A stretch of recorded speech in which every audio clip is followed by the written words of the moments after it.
Good evening, Gman Division 4, Season 10, and yes, we are back for your recap this week. And wow, we've had a lot going on this week, and we have our first playoff team already qualified, so we'll be speaking about that. As always, I have the Rat King himself, Crystal Hunter, in the studio with me. Now then, Crystal. Everyone. Good evening indeedy. Wow, we've got a lot to get through, haven't we? A lot. How you been? All right. I've been pretty good so far, and just been hanging out, playing some Rebbl games today, some fling action. How about you, Bernie? I tried to get a game on the PS4 all day. I didn't get one. My Rebbl Orcs, who are in the wildcard spot, was trying to push away and get a few wins. Yeah, the 350 TV thing ain't doing much for my team at the moment. I couldn't get a game. I just couldn't get a game. There's all these guys going, hey, I got a game! And they were like 1,000 TV or 1,100 TV or something. I'm like weeping. It kind of makes you wish this game was cross-platform, doesn't it? Yeah. But and it's like don't worry, Bernie. Cheer up. You'll be able to. It gets busy round about 5 o'clock. You get to play a game then. And I'm like, yeah, thanks guys. I'm doing the Rebbl recap around there. Oh yeah, but all right then. After that, then you can play some games tonight. And I'm like, yeah, I'm streaming the PSL finals. So guess what? You'll all be playing and overtaking me. Meanwhile, I'm just stuck in the booth all night. But they're just telling you that just to snipe you, That's their tactic, of course. Of course. So you got to be careful about that. So you'll be glad you'll be recapping with me now, at least. Well, yeah. I mean, we've got the amazing Gman Division 4 to discuss. Obviously, we'll be on the look at potential playoff teams for our heroes to be going against each other. How did your Swiss get along this week? Because you were in the Swiss format, aren't you? Yeah, pretty well. In the Bernie kind of style, like going full SPP and not caring about the win or anything. I did actually win the game though. So I was playing against SPP win. I was playing against Shaman, and that felt pretty good. Good coach. What What score was it? Just on interest. It was a 2-1 win for me. But for the Rats. You gotta realize everything is going on autopilot. So he was doing things on autopilot. I was doing things on autopilot. Well, I guess when you're in the Swiss, that's basically what happens, isn't it? It's just you're more. It's not about the result as much. It's more about getting XP and obviously saving your players, isn't it? What I've been telling obviously quite a lot of these coaches in Gman to do, when you're like, nah, don't do that. Get them killed instead. But yeah, so well done to you. But yeah, what a week. Go on, sorry. How did your game go? Your big play. Oh, my play-ins game. Yes, my play-ins game against some rats. Ironically, I what score did I win by now? I can't remember. How embarrassing is that? I'll have a look later. I did win the game. I think it was 2-0. I think. Pretty nice. I tell you what though, I got so much stick for not pitch clearing him because because on the PC you can actually talk, can't you, and all this sort of stuff. He's a really nice lad, and I hate with a really nice, and I'm killing his team. And I was talking to him and all this sort of stuff, and he got in the second half, and I was like, oh my god, I'm wrecking his team. I was really awful, and I said, and he was talking, and he was like, oh no, and I was like, look mate, just stay down, and I won't hurt your team, just stay the frick down. And he did, but I was like, oh, I can't believe he didn't pitch clear him, you called the contract killers, you got to earn that name, just wipe his team out. And I was like, oh, I'm not that nasty, but yeah, I got a lot of flack for that. Such barbarians, those Rebbl people, really. I was like, but the thing is, I don't really play private leagues, and the only private league I was in was all very sportsmanship, no fouls, none of this, none of that, and you're going through. I got frowned upon by the CEO, the boss, because I played against him, and he went apeshit at me because I used the piling on skill 10-16 against him, and he went bonkers at me, and he was like, I'm not talking to your type of people. And he went, oh, but yeah. So I was scared by that. So I try and be nice, but it's about the sounds in Rebbl. It's dog eat dog, isn't it? So I'll have to try and remember. But it's just who I am. I just don't like being nasty. But anyway, enough of that. You won, I won. That's all that matters. It was a good week for some of them, especially good old Jimmy. He got himself a nice 3-1 win against the Fire Stars, and that books him a playoff spot. well done to Jimmy Fantastic, Yeah. proving that Team Congratulations. Fantastic is fantastic. I tell you something, what's really been bugging me.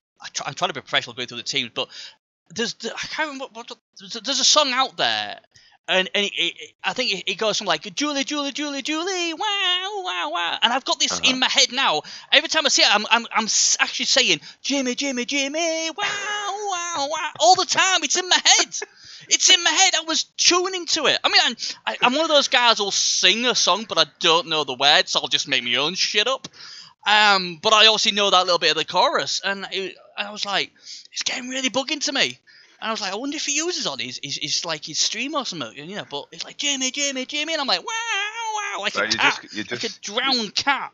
But you just got to remember the rest of the song, then you'll forget quickly. I think. Yeah, but sure, that's the best bit, isn't it? You know, because you can switch it to Jimmy, Jimmy. I don't know. The rest of the song might be a lot of crap. I don't know.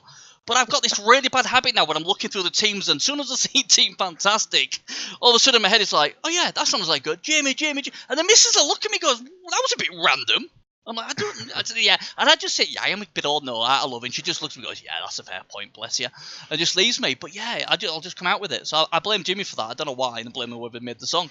I know if you ever get another kid, I know what name you will get. Then, yeah, Jimmy. Yeah, but then Jimmy, Jimmy, Jimmy, go inside your room.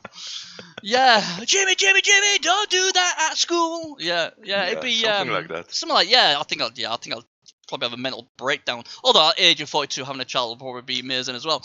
But yeah, so I can't remember what the song is now. But hey, there it is. I just thought I'd share more useless nonsense. And people wonder why our show's going so long. We've probably been on for about 10-15 minutes talking absolutely nothing regarding Gman Division 4. But hey, we like to tell you what's gone on in the world of Crystal Hunter and Bernie. A little bit can't hurt. But what a week we've had then. So, Jimmy, wow. Right, I've got out my system now. Team Fantastic, they got it done. A great win for them. They absolutely smashed the Fire Stars 3-1. So he will go through, and I think he'll probably go through as top. So very well done to him. And then obviously we had some really big results. The one we're going to have a look at, and we're going to have a look at All Rats Must Die versus Imperishable 4. This is a game we're going to just have a look at the first half, because there's a few key points the Rat King wanted to talk about. So I'm going to load that up now, and then we'll have a look at that, and then we'll talk about the rest of the schedule, and then look at the teams, because I think we've had a few big injuries or deaths this week as well, what we'll talk about, and obviously we'll have a look at Jimmy's and potential playoff opponent. So yes, it's definitely it hasn't been an innocent week, so to speak. Like I think a lot of teams are going to feel this week for the next season. Yeah. So it's going to be interesting to see that. Anyway, about the game, you got it in front of you. It's just spinning along now. It's getting me in. Sacrificing to Nuffle, as they do. It's usually quicker than this. Typical, go loud and it goes slow. Come on, Cabal Vision. Don't make me start singing again. Nobody wants that. But yeah, I mean, interesting. Obviously, the Rat King will tell you what he thinks. He's a harsh man, the Rat King. Very, very harsh. Well, you watched the same game as well, so you got your opinion about it as well, I reckon. Yeah, you're more like the devil, and I'm more like the the angel sort of thing. That's the way I'm going. I'm getting a bit concerned why this is not loaded in yet. It's like, yeah, come on, get in the game. Get in the game. Don't you dare crash on me. Here we go. I'm finally getting there. God knows what happened. Maybe we haven't put money in the meter. Who knows? So the graveyard was that. And this was a big game because obviously the rats had... It says, all rats must die. Well, this was all these rats must bloody win. Somehow they had to get the big W. They did get the big W 2-1. Yeah. And we'll go through it. The Khemri won the toss, I do believe, and they chose to receive. And, I was like, oh, 6 on the fan factor. That's a good start for the Khemri. They win the toss. That's a great start for the good old Khemri as well. So everything going the Khemri's way. And then they got the defense. Blitz did the rats. So, as we just see now, should put a spoiler thing in there. So obviously, the Khemri guy's got a kick-off return there. There we go. Blitz! Oh no! The Boom, rats! blitz. Great! Last thing you want to see, especially against Wood Elves or rats. Now, I paused it just as he's set up the way he's set up. Like, here's what it is. Like, I think the setup is decent. It's a normal setup that well, it's the offline LOS setup. But it's a normal setup against these standard type of teams. And the most horrible thing that can happen to a Khemri team is getting blitzed by a Skaven team like this. So I was thinking, like, well, if you have this as a Skaven coach, you have to do this in the most effective way possible. I mean, one thing I will say is this Khemri setup okay? Are you happy with the way that the Khemri set up? Well, he didn't set up against the blitz that well. He left the right side. If you look at the Skaven screen at the moment, he left the right side open, so the Khemri's left side. And yeah, it's quite accessible to get into, but the way Saitala does that isn't effective enough. He tries it, but it's not effective enough. Like if you look at the first threat he moves the kicker as an assist on the right top side of the blocker here. Yep. He could have easily moved the dirty player red instead. Like if he moves the dirty player red as an assist there, and he moves one of the reds as a cover on the blitz on the blitz round next to it on Anubis, then he can also do the same blitz, but he has the kicker red free to move upward towards the strength 4 blitzra, and that's gonna be a big difference in the setup. So basically, what? So I've got the screen on here. So what you should have done, the DP should have tagged the guy the kicker tagged, and then obviously another one should have tagged the block blitzra, and then obviously that would have freed the kicker to tag the strength 4 blitzra. So to tag all the position, well, all the pieces were close enough to the player. What I sort of was looking at when I mean it's easy for us because obviously we're watching it back, but I thought something very similar, because you just know as we play this along that even if he puts a gut runner under the ball, we just know that strength 4 guy is going to come flying in on a 3 die. You know, and obviously I'm just playing it on now, and obviously we're going through the turn now. Obviously, is it was an interesting place where he put the data player as well. I was like, okay, I suppose he was trying to maybe make sure that the Khemri couldn't bust through if they got the ball and handed it off to the other blitz route, but that would have been quite dangerous anyway. But yeah, I mean, I agree with you looking at this. Obviously, that he's got nobody tagging the killer.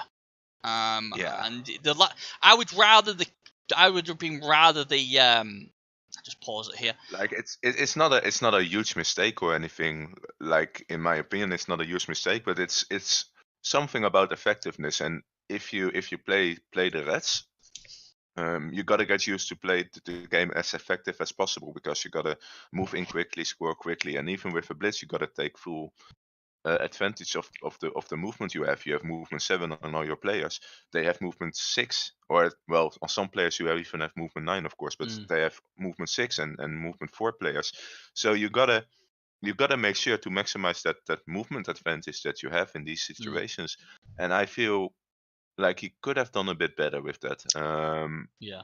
I mean, the thing is as well, he's given basically the blitz round 3 die where, like you said, if it have let the if you let one of the useless rats tag him, then obviously this would have happened, because obviously he gets a 3 die, he gets the POW, on, and he's really lucky that the armor didn't break.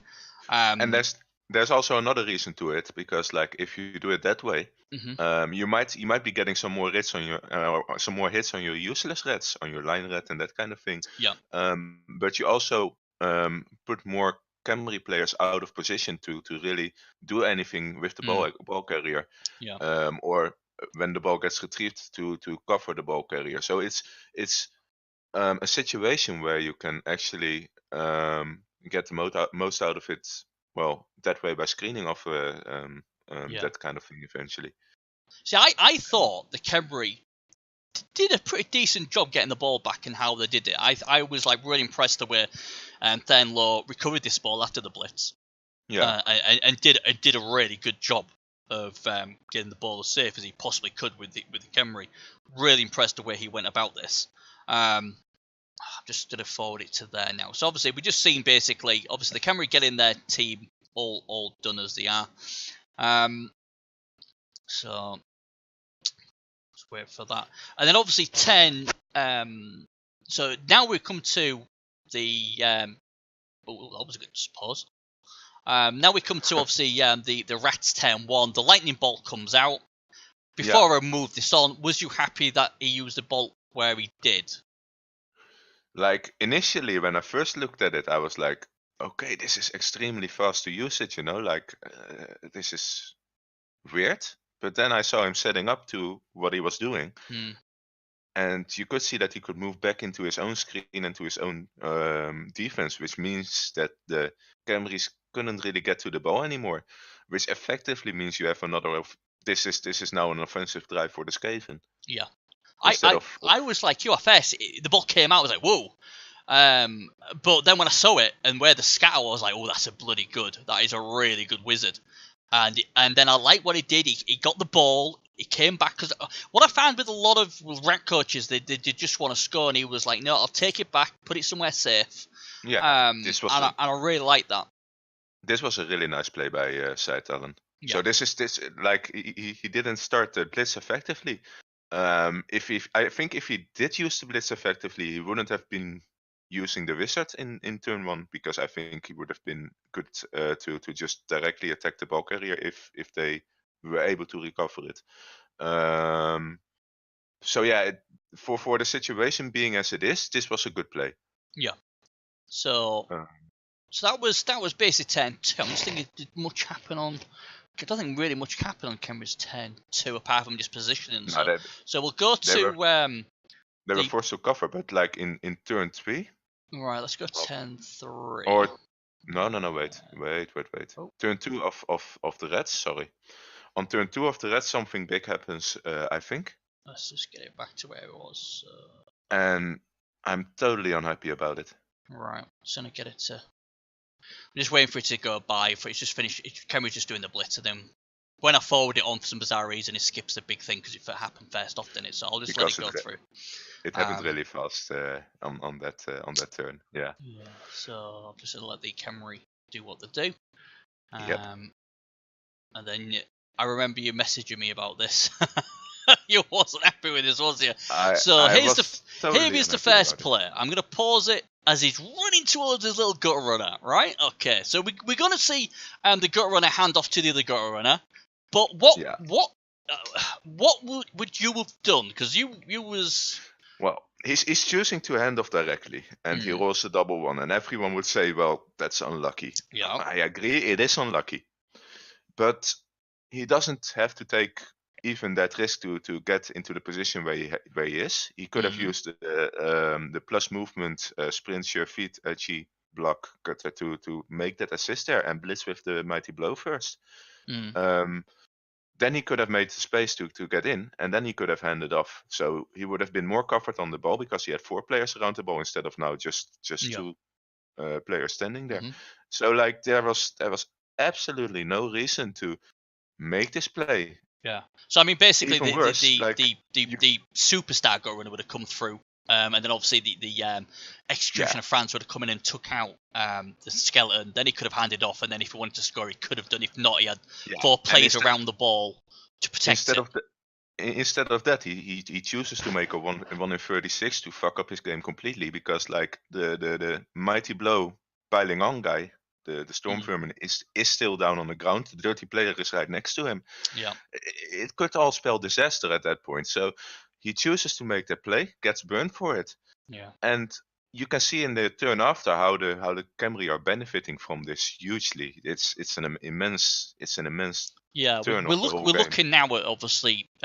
The next turn for Khemri, because like I said, they kept players down, and so it's one of those things where you think, oh, it's a 2+ with a re-roll, we're going to pick the ball up. You just think it's double one's not going to happen, and that was the problem.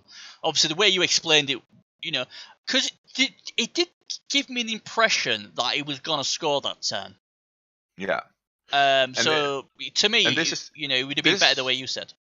But this is the mindset of all coaches. Like, oh, it's a double one. What can happen? But sometimes you have to think, okay, what if I roll a double one? Are my players in a good position at that moment? Yeah. Am I happy with the players that are standing up or are on the ground? Am I happy with that situation? And I don't think he should have been happy with that situation at that moment. And then you have to first do other plays before you eventually get to that play.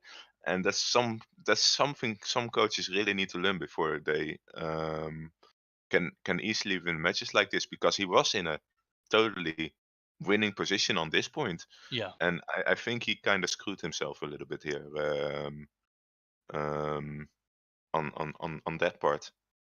Yeah, and then obviously the Khemri go for the foul. Unfortunately for them, I do believe he gets sent off. It's a good foul because it was against Jujalis, because that's the one you want to get rid of. What like the result of the foul is like shit for the Khemri, of course. But imagine what could have happened if that player got injured and got out of the field, got removed. Like, it would have been a straight up disaster for the rest. They lose the ball. They lose one of their key players. This is the whole thing, you know. Like, this is something that could really mess up games. And yeah, I think generally. I'd say what was interesting, because it took me a while to think of this. He obviously on the Rats next 10, he obviously brings in a gutter runner to give him the assist on the Tomb Guardian. But then I was like, well, you know, the Tomb Guardian gets an assist from the you know, on the gutter runner what blocks, and I thought, well, surely would it be 3 dice, but obviously it wouldn't. But he fails the Dauntless, but gets lucky with a red die. And then obviously gets which was pretty nice. It's for me, it's like an okay attempt to get at the ball. Like, it's a good thing to do. Yeah. Because he didn't have that much else anymore. Only the only downside of this play is like he's trading off now by letting his star gutter runner served here, I think. So we've got it where he gets a 1 die blitz with his Stone Vermin, and this was what I really like this move from Thernlow. Obviously the gutter runner obviously had to come in to help with the assist to get the 1 die.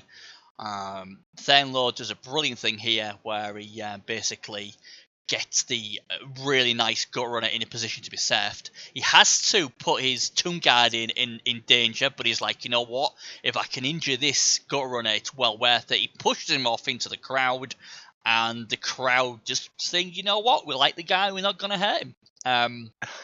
You know, it's like, I bet he was like, oh my god. So I thought that was really, really unfortunate. As a red coach, I mean, I've had that experience as well. Oftentimes that I'm like in this shitty position. I'm like, oh shit, what have I done? What's going to happen to me? You know, everyone has that. Yeah. And if I see this, if I see like the amount of injuries I'm getting on the hits, and with the how do you say it, with the foul that happened, and that was okay. You're getting away with murder as the red coach here. That's the thing I'm trying to say. And now the 2D uphill on the this broke my heart. I must admit, this broke my heart when I saw this. I mean, he goes in with it. He fails his Dauntless, was a 4+. He then gets another red die. If that wasn't bad enough, yes. What happens? He serves the Khemri Tomb Guardian. The crowd this time decides to injure him. Obviously, because if he was just a normal player, it'd have just been a badly hurt. But no, he's got decay. So the second injury roll was a damage back. But it's okay, because we have that wonderful thing called regeneration, what he rolls a 1 for, so that fails. So he serves an AB7 squishy gutter runner, nothing's done. But then he gets a red die block on his guy who gets served and is basically retired. Because there's no way he can keep that pace with a niggle injury with decay. No way. It's not that bad on a player that has regeneration. Like, it's not that bad. Like, if it's the same roll you make on the KO roll, basically, only if you feel this one, it's right. Here's the big thing, right? Obviously, after that, they come back and they kill Executioner. Franz is dead. Now, he has the Apo still. I'm asking you, would your Apo would have come out, or would you have let poor Executioner Franz die? Tough spot to really call. I would have understood both positions, really. What would the Rat But King have done? Would that apple come out so fast, or would you be like, you know what? Sorry, mate, you're dead. I think I would greet it because, like, not because of it being dead or alive or not, but because of the amount he has on the box. Like the gutter runner is served and he only has 2 substitutes. So to get the full player, the full 11 players, he needs all his KOs standing up now. Basically, right? I presume the way he would have looked at it is like, it's only got 1 extra skill, as nice as it is, and I want to save it for my gut runner or my is it Judgealis? The problem I find is when I've done this before, you'll save it and you let things die, and then when you need your apple for your best piece, it fails anyway. So I think I would have. I think I would have used it, but I'm way more riskier in that kind of thing than most red coaches, which is why my teams die a lot. Yeah, but I couldn't understand why he did it. I was looking at it and I think, wow, this is a call, and I respected what he did. I was like, yeah, I can see why, because at the end of the day, it's just 1 skill. It's not a big piece. So I totally got where he's coming from, but at the same time, I thought that's a brave call, because automatically see something dead. It's a stone vermin, it's a good piece, but it was like, you know. I know what you mean. That's the whole thing, and it's like, how do I say it? Like the fact that the storm vermin got removed there, that's absolute justice for it, how the game went, because the Camry were fuming about that last mummy that was served, or the last Tomb Guardian that was served, and I feel like the Camry didn't get that much out of the game so far until that point. That death. So like it was kind of a thing that had to happen at some point. And I mean, Camry was getting removed. I mean, it was getting removals. There wasn't really much else what went on. But I tell you one thing, what it's only a little thing. I'm gonna on 10-6 of the Rats. It was to do with his. I think it was 10-6. I've got it down as 10-6, where a gutter runner made 3 dodges when he only had to use 2. Let's have a look. Let's take a look. I'm watching turn 6 at the moment, so he blitzes with his gut runner, his scared witness gut runner. He dodges out. Right, okay, right. No, this is 3 dodges anyway. Like I don't think it is. 3. We're looking at the blodge piece. Witness Elliot, right? Yeah. I make this. It could have got wherever he wanted with 2 dodges. I hope they can see my cursor. It goes 1, 2. So if it comes down left, obviously, because that's the only way it can go, and then comes straight down, that's 2 dodges. But what he does, it goes down and to the side, that's 2 dodges. Then he has to dodge again for 3. Now, again, people might say, look, he doesn't fail the first 2 dodges, so as long as he don't roll a double 1, he's okay. But I'll just fast forward a bit. So there's 1. And what I would have done is I would have come down, and that's 2 dodges. Hang on a minute. No, I'm talking crap because there's a Camry guard there. There you go. I fucked up. Talk shit. I was looking and I was like, well, why did he go that way? I'm 42. That's my excuse. But I was like, I actually wrote it down. I was like, well, why has he done that? But there you go. I know nothing, Jon Snow. But I was really confused with that. Now I know why. Just ignore me. That's why Hunter's here. I talk crap. Well, so that was the only other thing. So he was unlucky. He was unlucky with the double 1 again. In your defense, Bernie, we are paying attention to all of the games here. We're just taking the most interesting one out of it. And if you are watching these games so intensely like we do, we might miss some points from here and there. So like it's fine. Can happen, right? It can. At least I'm consistent. But yeah, but again, you see, it's funny, isn't it? Because obviously I missed that, and to be honest, if I was the gut runners, I might have just missed that, and I might just go flying past him. Take a look at turn 7 really quick on the Reds here. Turn 7. Right, so let me play it till 10.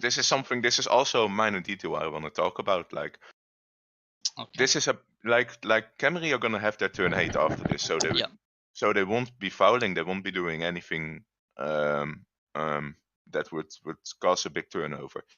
So he blitzes here with his gutter, wrestles him down. This is perfect. This is fine. Yep. And then he dodges away his kick. And what I would have done is move him all the way to the left side. Yeah, down here so he didn't get hit. So that he doesn't get hit, so that he doesn't get blitzed. what he does now is actually giving the opponent a free hit here with piling on, which could have cost him another player, and it would have been like there's no way that he was going to foul him on turn 8. So that gut runner was pretty safe where he was. I mean, luckily he gets away with it, doesn't he? If I remember correctly, no damage is done. But yeah, it's just little things like that, isn't it? Just little things like that could like make the difference in a game. On another day, that would have been an injury, and you think to yourself, well, that really should have happened. So 1-0, and I mean, I knew the result, but if I didn't know the result beforehand, I'd be like, oh my god, the Rats are in trouble here.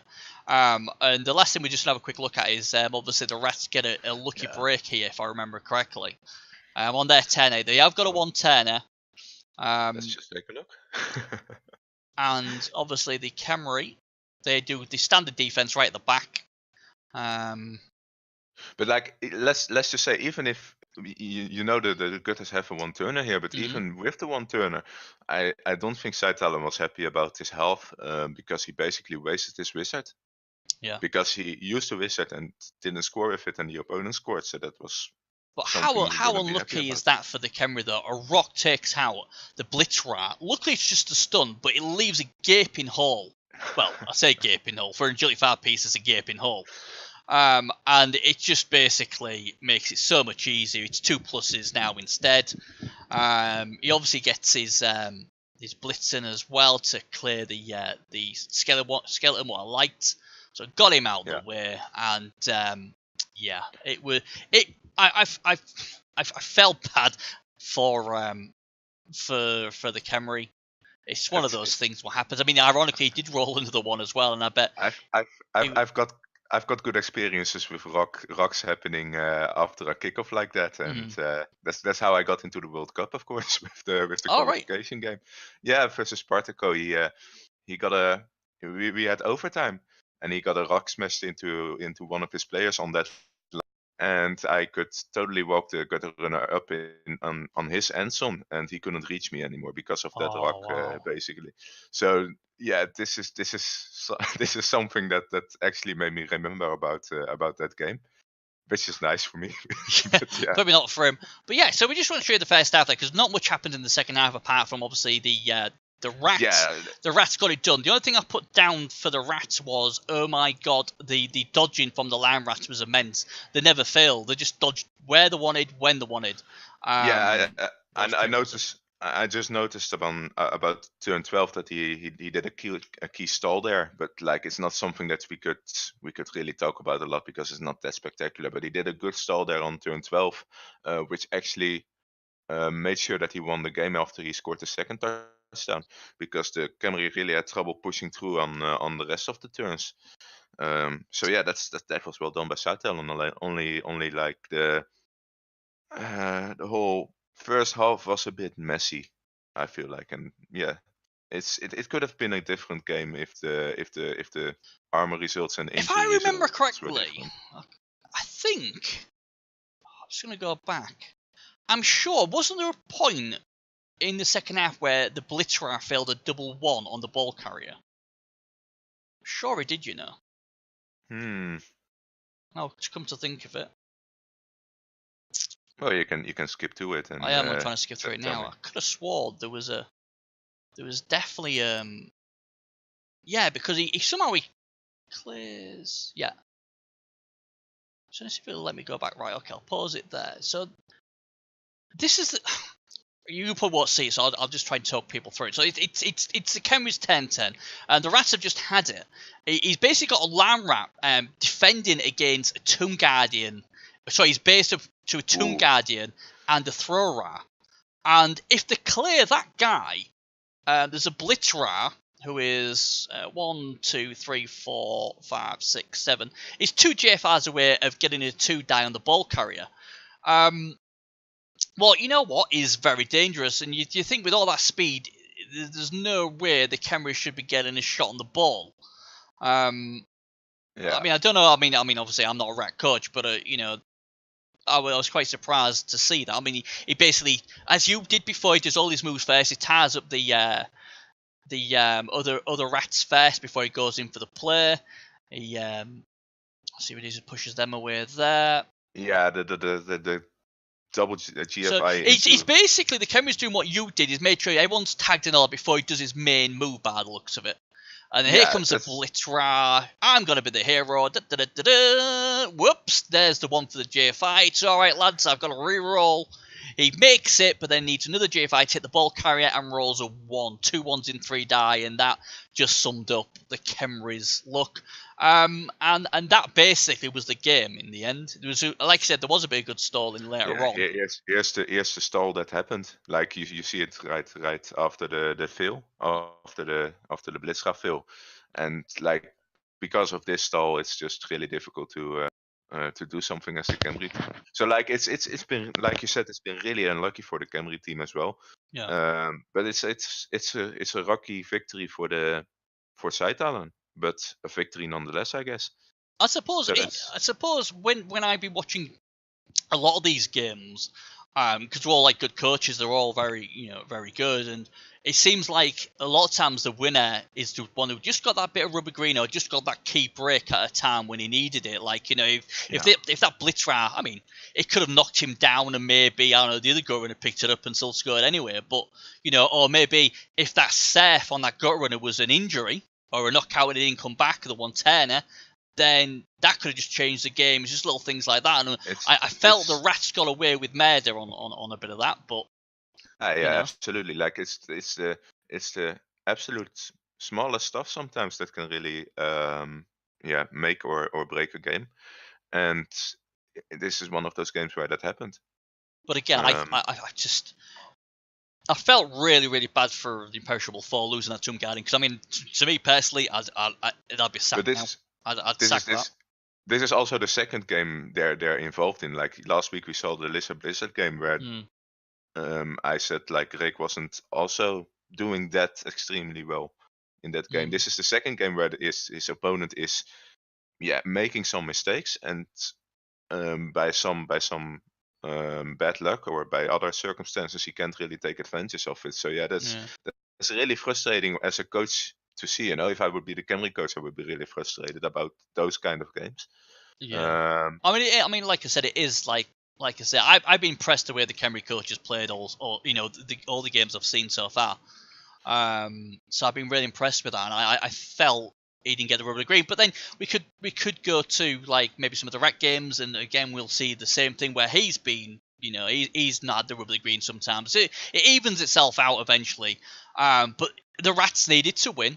Didn't matter how they won, long as they won and they got it done.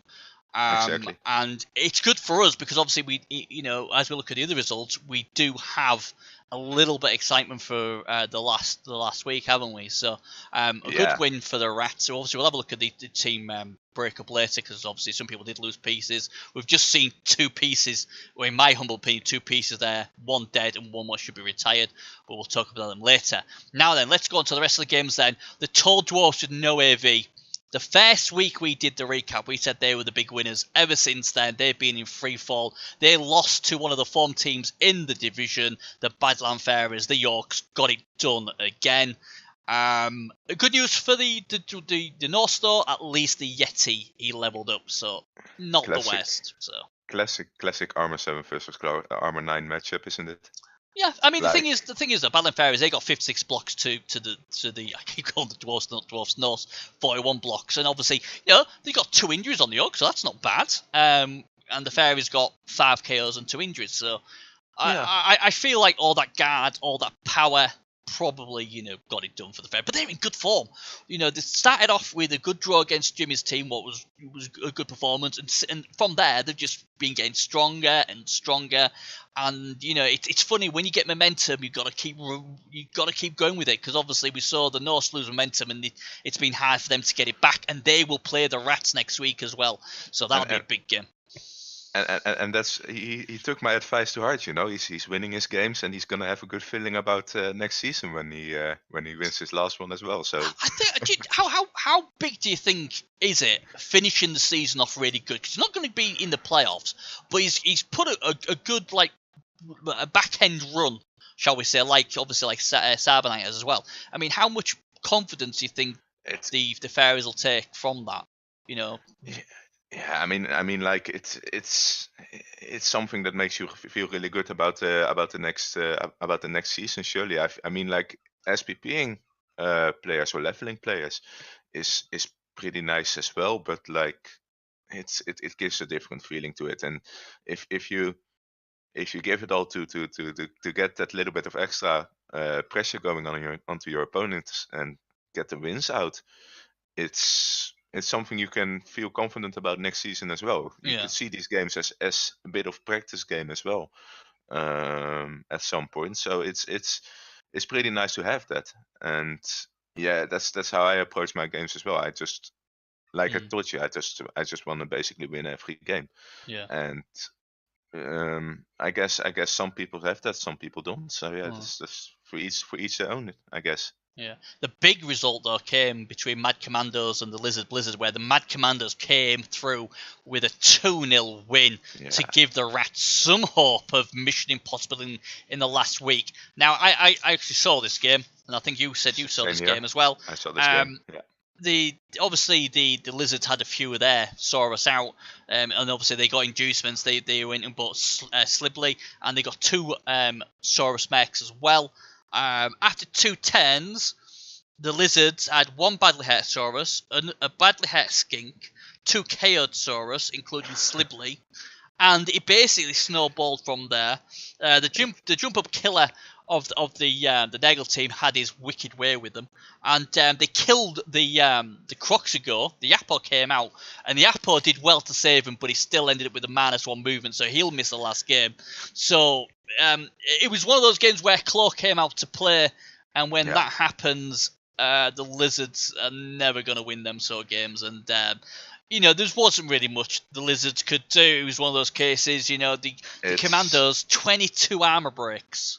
I can't really blame Gemeenerik on this game in any way, because like the armor breaks, the amount of armor breaks and the amount of injuries was huge. I think Mad Commandos or the coach for Mad Commando was just really better at rolling dice, armor dice at that moment. Well, it was 29 blocks, 22 armor breaks, 6 KOs, 5 injuries. So he had a field there. I mean, it was one of those games where there's a good chance for the Commandos to get it done, because the Lizards were really weakened this week with big players missing, and obviously it was just a snowball straight away. And the Commandos got a lot of nice juice XP. They got to farm as well, what was great for them. So a huge win for the Commandos. And I think the Commanders are Glordian in this case. The coach is leaving a strong impression in the last few games as well. Like he did well versus the Lizards now. Yeah. I think he did pretty okay versus Jimmy. I'm not 100% sure. He gave the go 2-1, but he was the coach's who GFR'd 1-1 in the end zone, did he, for a draw against the Rats? I think one of the Rat teams. So he was unlucky. He should have got a draw there as well if he wanted. Yeah, so he left a strong impression in those last few games, and that's a good thing. It's always like I said, that builds confidence, and we'll see how next game works and or how next game goes, and if he can get some SPP for his players for the next season.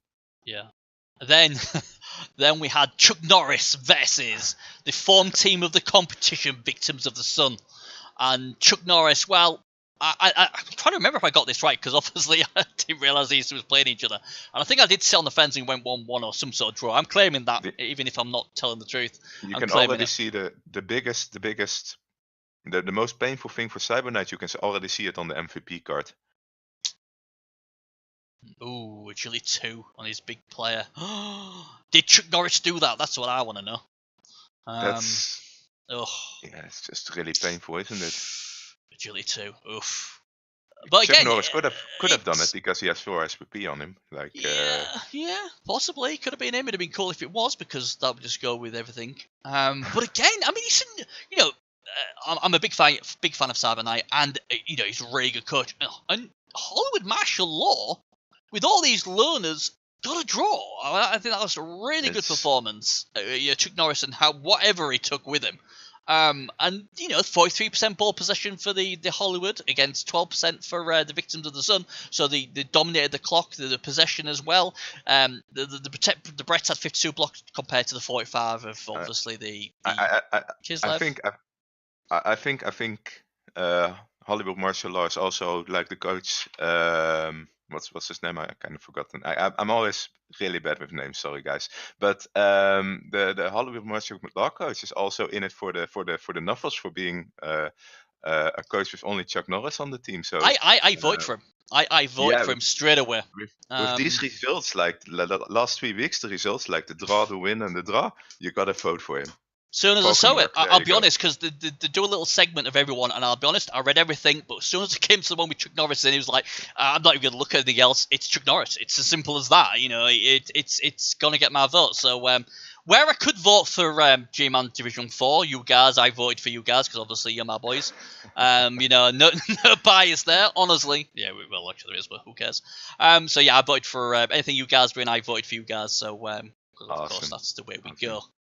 But yeah, I mean, Chuck Norris, it's going to be sad day when he retires this team.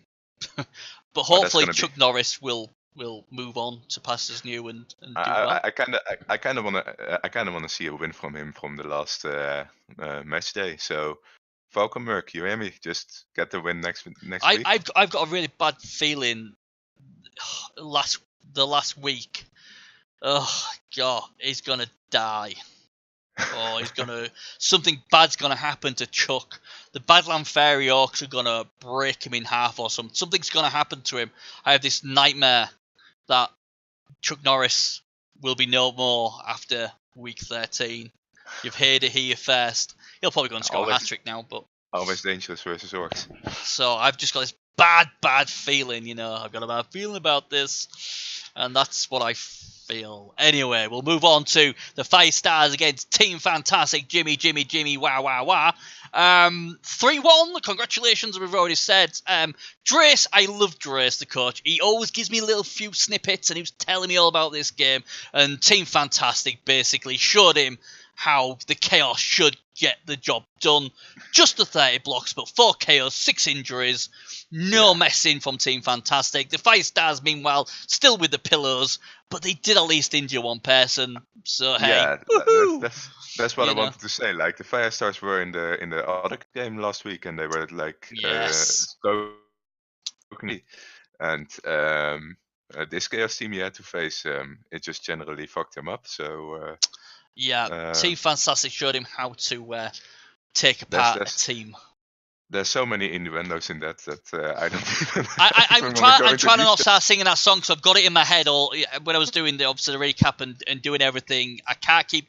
If I could sing it would be all right. But I'd be impressed if anybody is still not. It's not tone deaf by now.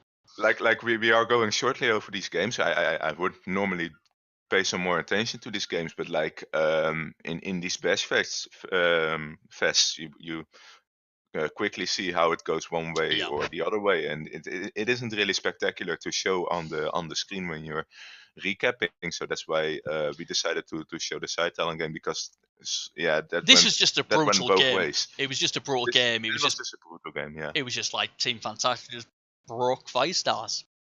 Team Fantastic made him C stars, I suppose, is the other way you could put it. It's a great team. It's a great team. It's a great coach. I know a lot of people really rate Jimmy as one of the best.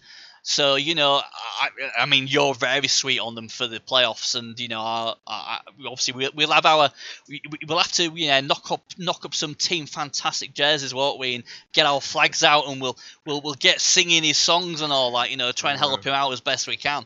Because he's got a really good chance, and it'd be great if he could get himself a Rebbl trophy. It would be nice. It'd be fantastic, shall we say? So he's got a good chance, and this week again, it just shows you when his team clicks. There's not going to be many teams who are going to be able to stop the juggernaut that is Team Fantastic. He got a lot of XP this week as well. Everything going nice for Jimmy, and I presume Now he's top as well. He can chill out a bit in the last week. He'll be just keep his best players safe, ready for the playoffs. You can't be too hopeful about him going too far in the playoffs, because you're still a still potential candidate for the playoffs. I'm on the other side of the playoffs, mate. I won't make that far, so I'm all right. I checked that out. I was like, don't you dare draw me with Jimmy, because, you know, that'd just be, you know, time. I'd just take it down, I think. But no, I'm on the other side, mate. But I do, if I do beat Tessa, I do go against a Chaos Kill team anyway, so... you know, me Tessa sort of like drawing straws, see which team takes a dive, and because neither of us want to play in the playoffs. But yeah, I mean Jimmy himself though, he's as we'll see in a minute. We'll have a look at the playoffs after we've looked at the leaderboard and stuff. But yeah, I mean very impressive again. His team's in good form. He's getting it done, just like the postman he always delivers. So yeah, great performance. I thought that was cheated.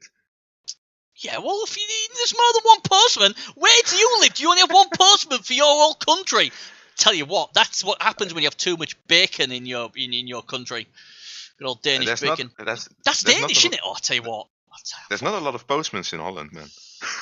So there you go, then. You know, I'm basically saying you got Danish bacon, but that's Denmark, isn't it? Oh, fucking hell, I've lost it. Denmark is Danish. Yes, but I was trying to give it to Holland there for some bizarre reason. For one second there, I was like, yeah, well, you got the bacon. And I was like, hang on a minute, he's from Holland, not Denmark. Oh, I'll tell you what, I'm having a mare today, and it's getting like, you know, worse, isn't it? But anyway, Team Fantastic, like the postman, or different postman, whichever postman he was, he always delivers and got it done. The Chorfs, their game hasn't been updated yet, but they obviously get the win over Filbo. So it's good to see the Chorfs getting a bit of momentum as well. And then the good old, the team I love to say, the Ratskin Crackerwreckers against the Whiskey Galore. They got the 3-2 win. Now, these two have a bit of a fun rivalry. I think they've been in the same division for the last, 3-4 thing. So it was a bit of a bragging rights. And he messaged me and said, I can't believe you've tipped the Ratskin Crackerwreckers to beat me against my good rival. And I said, with a name like that, mate, I can't, you know, I just can't not. And he was like, fair point. So it was a good game though, 3-2. And Cheese It, talking about postman and delivering it, he got it done. Although I think, like, if I'm gonna be really fair, I did watch the game a little bit because it was on my list because of the result and because of the statistics. I hope you're not gonna badmouth Cheese It here, because there'll be trouble. I didn't feel it was like it was more like an SPP match than it was an actual match, because like the first thing you saw that happened with Whiskey Galore was they did an SPP pass that cost him one touchdown already, so they kind of put the 3-2 score on themselves there.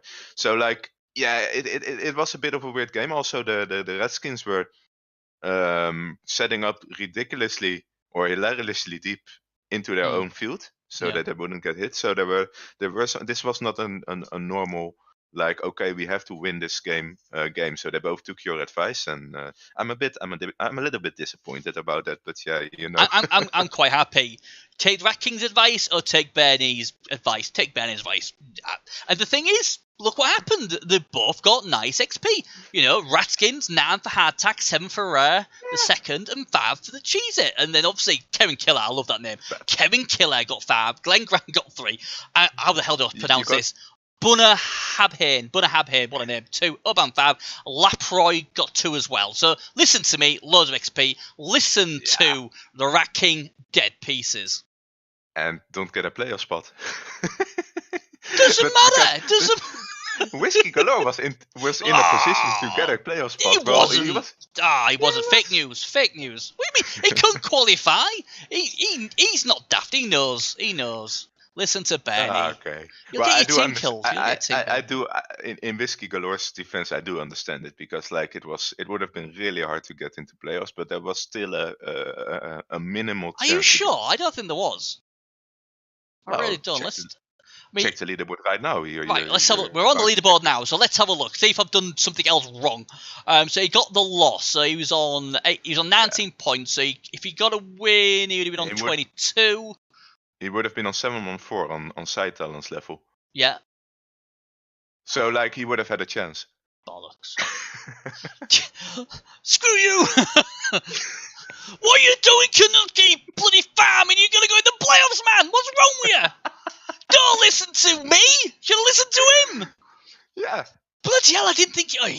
bloody hell, Whiskey. I'll tell you what. Who told you to listen to me? Never listen to me. Well, there you go then. But you see, the thing is, he's probably thinking long term. I like it. He's thinking, you know what, I don't want to go in the playoffs this season. I just want to chill. With the Skavens being one of the big competitors as well, and the touchdown difference that's going to be factoring in, I do understand it. Yeah. Only for me, my heart is saying well, still go for it, but it's personal opinion really, and going for the SPP is all right as well. I think that's going to help him in the long run. I really do. I think listening to me was right. Yeah, in the end, it's going to be better at least. But doesn't matter that we cocked up the points. Doesn't matter about that. It's the right call. Trust me, Kanuki. You'll thank me for it. But yeah, I mean they're both good friends as well. So obviously he was I presume because he was two friends against each other, they was both having a good fun, get some XP, score some touchdowns. So both got what they wanted out of it, I guess. So and Kanuki sent at 1930 TV. Happy days. Good finish.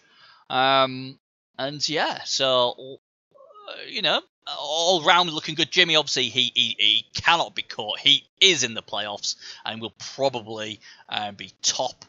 The Lizard Blizzards need a win next week, and obviously, All Rats Must Die have to win. But they've got. I think when I was looking at the touchdowns they've scored, if it was between them and Lizard Blizzards, they've got something like +6 or something crazy like that over the Lizards. So they can qualify definitely. So basically, the Lizard Blizzards absolutely can't lose. That's the whole thing. You got. I think they can draw and get through though, can't they? If they draw, they're through. They as can. Well. Yeah, they can draw. They can perform. But just don't lose. Absolutely. Yeah, just don't lose. Gemene Rick, don't lose. Don't lose. You'll be fine. Anyway, don't listen to Bernie and go SPP grinding at this point. As if I would say that to the Lizard Blizzards. It's all about the big W or the big D this week. Not the big L. No one wants that. So yeah, let's go to the teams then before we and then we'll finish off with a look at the sneak look at the playoffs for our boys. This week was a bit bad. Raskin Crackerwreckers haven't leveled up their piece. Shame. The finger of shame is pointed at my screen, and at least I don't have to look now at what kind of player he leveled. So that's the upside of it. I mean, who's Chitter? He's out for some reason. I don't know if it's an MNG or a niggle injury, but who is Chitter? Woo Chitter. Who is Chitter? Oh wow, we really nailed that. What's up with him? Is has he got the runs or what?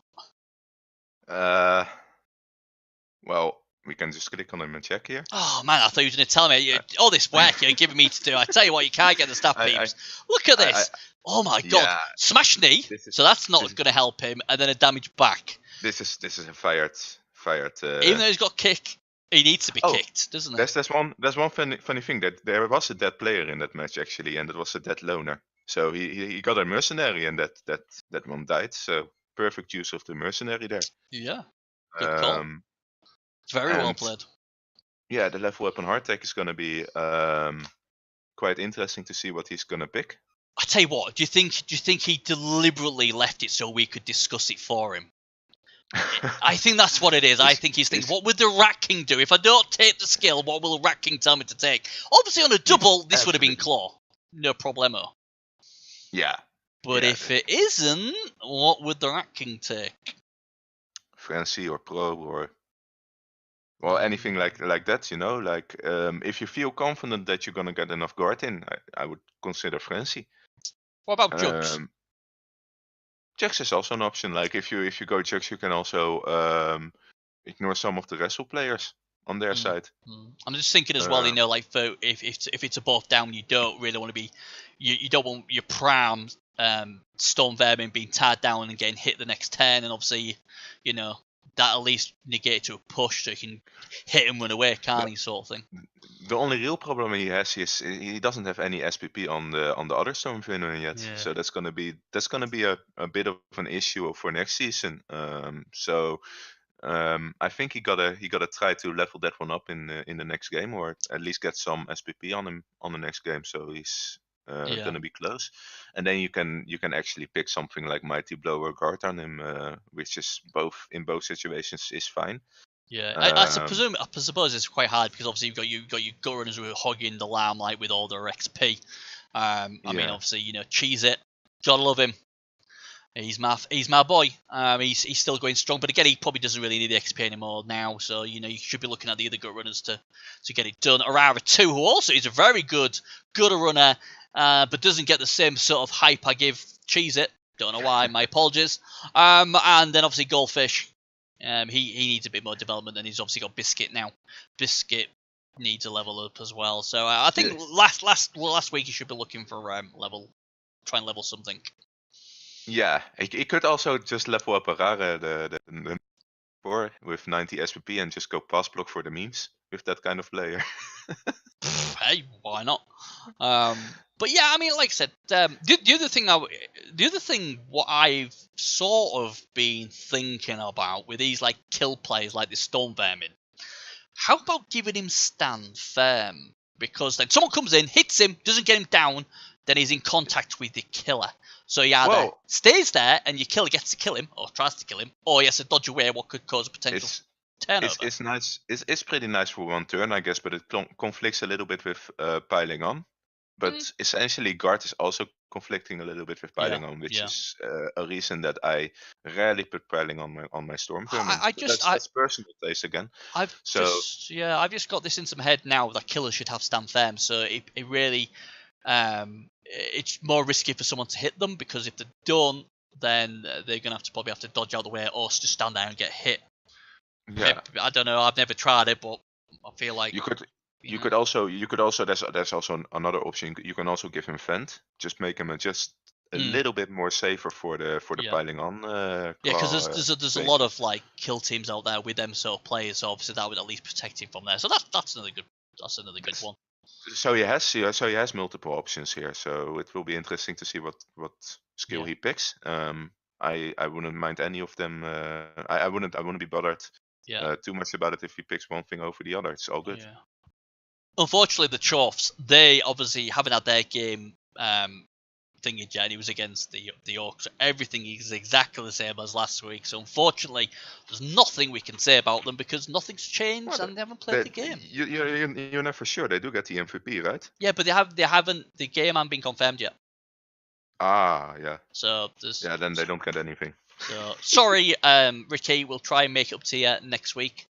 Drace, wow, right. Now this guy, he's got a big job next week against the Lizards, and the Lizards will be so happy that one of the claw pieces will not be going against him, because obviously I think Claw's been giving the Lizards nightmares from last week, so that's huge. That's a huge MNG there for the Lizards. They'll probably be really happy to see that. No level ups on the team either, so. Yeah, it's only the MNG, and so I mean, that's not bad. I mean, he obviously went against Jimmy's team, not bad at MNG, and that's all you lost out of that game. You'd probably take that.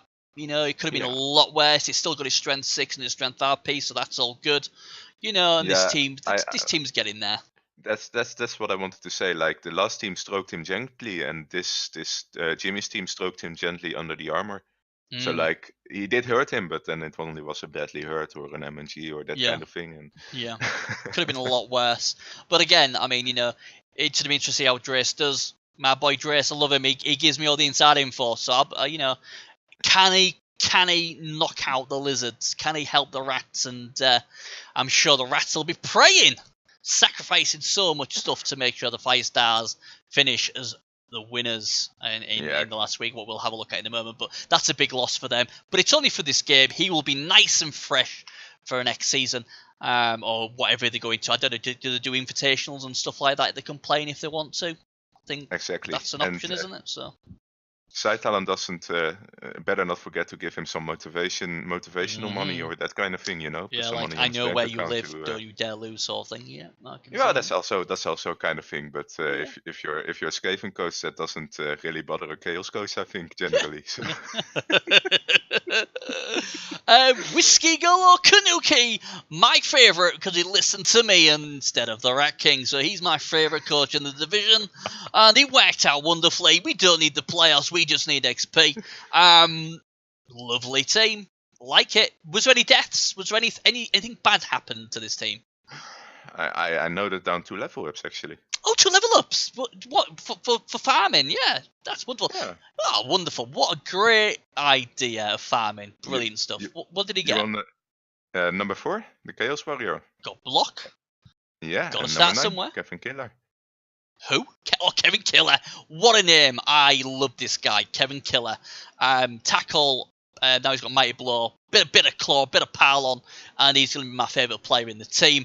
Anybody kills Kevin Killer, I will bounty hunt one of their players. That's what I'll do, because apparently that's the in thing these days. Whoever kills Kevin Killer, I'm going to bounty your best player. Be warned. I kind of thought Snowball number 4 was your favourite, actually. Hey, look, you shut up, you. Kevin Killer, he's the man now. He's the man. Snowball, he's just a glory bloody hog, isn't he? You know, he's just a glory boy with the ball. And, ooh, look at me with my 2 heads. Kevin Killer's the real deal. Keep an eye on this guy, I tell ya. Tanuki, anybody kills him, tell me. Because I will slap that bounty on so bloody quick that he'll be dead the week after. I'll get Jimmy's team on it. Don't you worry, he'll kill him. So yeah, there's a warning. Don't kill Kevin Killer. He's a nice lad. At least, if Snowball wants some love and some attention, he can at least look at himself. That's exactly. Good news about it. He's a prima donna these days, you know. I did like him. I offered him out for a bit of dinner and all that. Tear me down. How could you tear me down? Screw him. Kevin did. Kevin was quite happy to come and tip some cows and kill shit. He's my boy, Kevin Killer. So definitely a team to watch for next season. Yeah, anyway. They are, and Canuck is a really good lad. I talked to him a bit. I mean, like I said, all the coaches have been wonderful in our division. I feel really humble how nice these coaches are, and I love you all. But I swear down, if any of you kill Kevin Killer, I will bounty hunt you all. And relax. So yes, we are gonna miss these guys because I know. Can't we just keep them all together? Yeah, surely must have some dirt on Full Metal. We'll have to find some dirt on him and do something, because these guys are awesome. And it's so sad that we've got to find some way of doing something, haven't we? It's sad. We like you guys. I feel robbed in a way because we got them very late, didn't we? It's like. You know, it's like it feels like. I mean, you probably won't know this, and I'm sure my age now. But there's a TV show called Bullseye, a very old show, and what they did, they used darts and all this, and they had to score. I don't know, it's like 101 in 6 darts, and win or lose, they'd show you the prize. If you lost, they'd show you the prize. If you were doing really crap, but you'd think, oh wow, it's awesome, and then they'd say, take it away. You could have won it, but you didn't, so take it away. And I feel like we've been given this wonderful division, and we're like, yay! And now they're going to take it away from us. And it's devastating, and someone has to pay for it. It's a bit sad. But, there's one good thing for them. They are going to save, 1.5 hours from watching us. And that's it, innit? They'll be like, thank fuck for that. And them crazy fools, fucking hell. You know, they won't miss my singing, will they? So, yeah, I mean, they're great guys, and...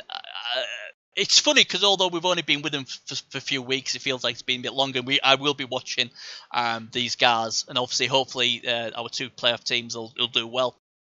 And obviously, you know, we got to see Chuck Norris as well, and you know, and obviously, good old Kevin Killer. So yeah, like I said, this is a really good team, and hopefully, they'll do well next season. Hopefully, yeah, we will totally be rooting for you guys.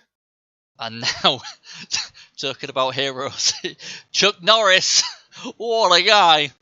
He got 4 XP, so there's a good chance he has 2 of them against his Bretts.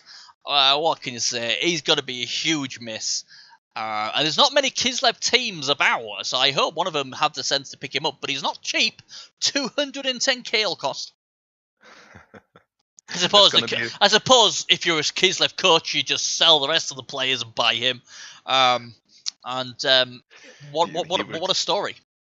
You could exactly, if you do that, sell all the other players, you could carry on the Chuck Norris legacy. Yeah, you could. It's going to be a travesty of justice if he doesn't win the award. I'll be asking for a recount. if that's not the case, because he should win it by a mile. But we'll see. But again, another good result.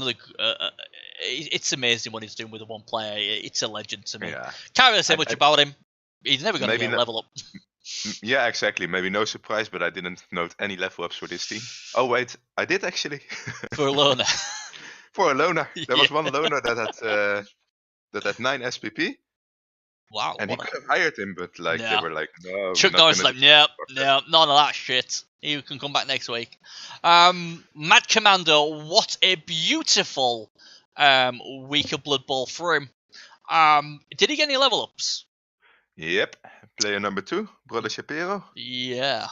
Took And player guard. number 9, Brother Marvin Gore the Third.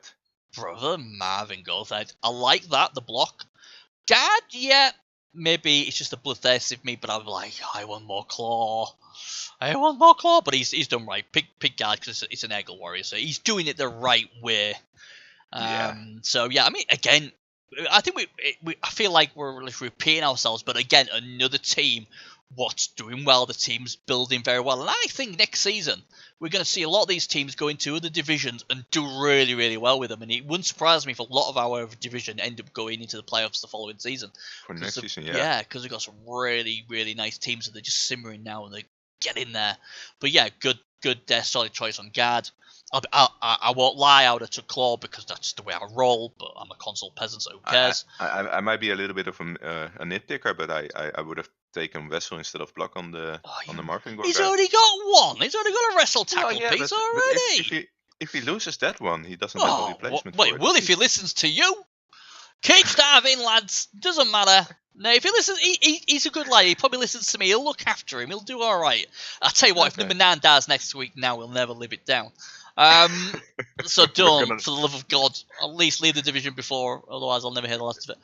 But no, I get it, but the problem is he's only got 4 pestigores, so I get why I would get Block as well. But, you know. Yeah.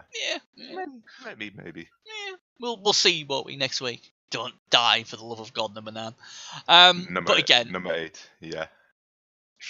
Oh shit, yeah. See, I can't even get the numbers right this week. I can't even get the numbers. I'm blaming Jimmy for the song. That's my excuse. But yeah, it's a good team. Love it. And like I said, big win for him this week. So well done him.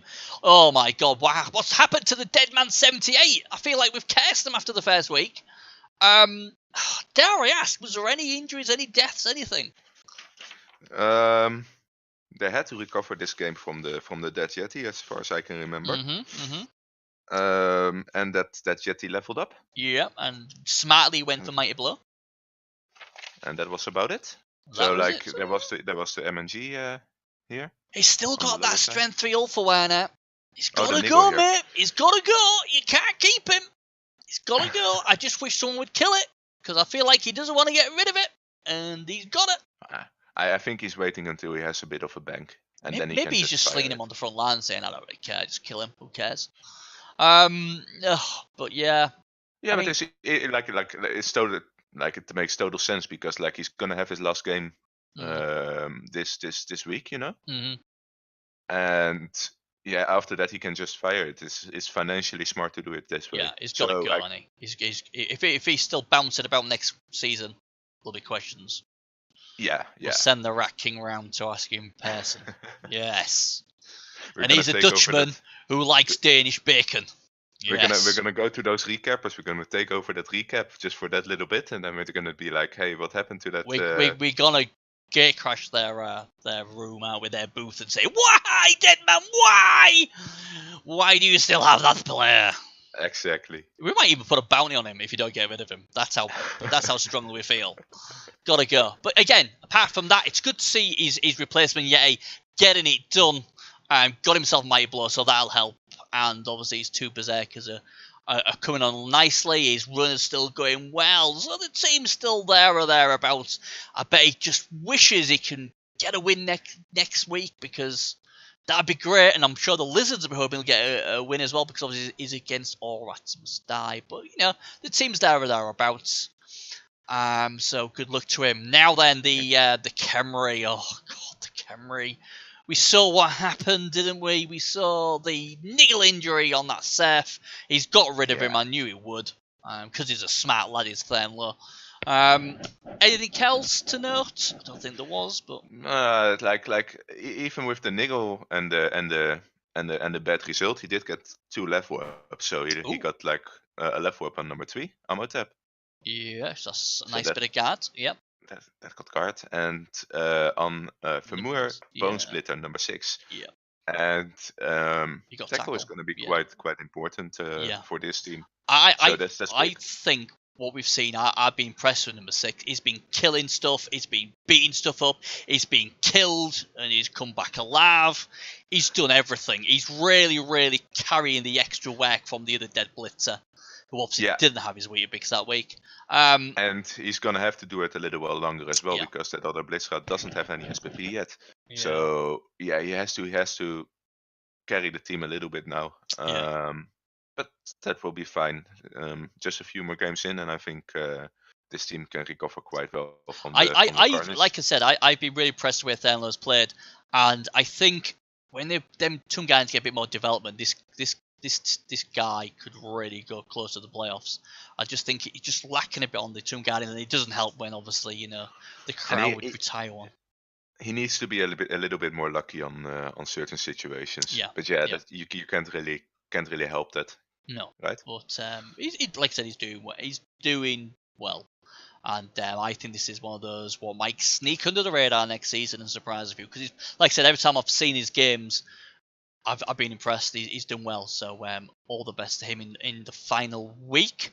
We go on to page 2. Badland Fair is all this team. He's been on fire. The problem is Geppetto. Oh my God, what happened to Geppetto, Jimmy Cricket?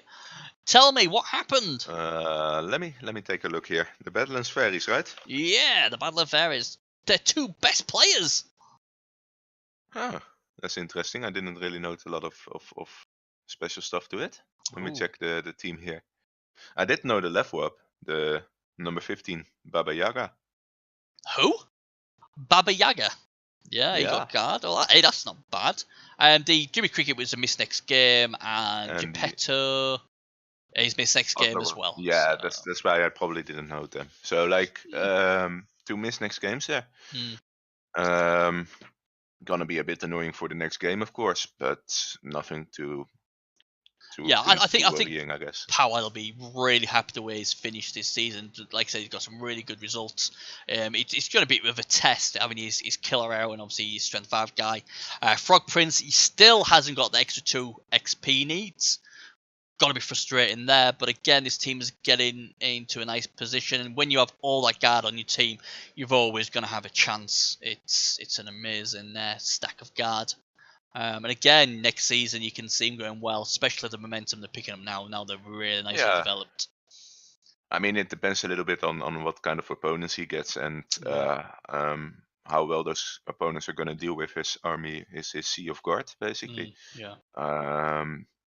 If he gets a lot of claw against him, it's going to be a hard season. But if he gets more agile teams and more teams that have trouble facing that guard, he's gonna have a walk in the park, basically. Yeah, I mean, like I said, he's done well. I mean, there's quite a lot of claw in this division as well, and he's done really well, and his team's basically come through well. I mean, it was a shame that the original Gingerbread Man, who was an amazing player, he lost him. I mean, I think he had about 3 niggling injuries at the end, and in the end, he had to let him go.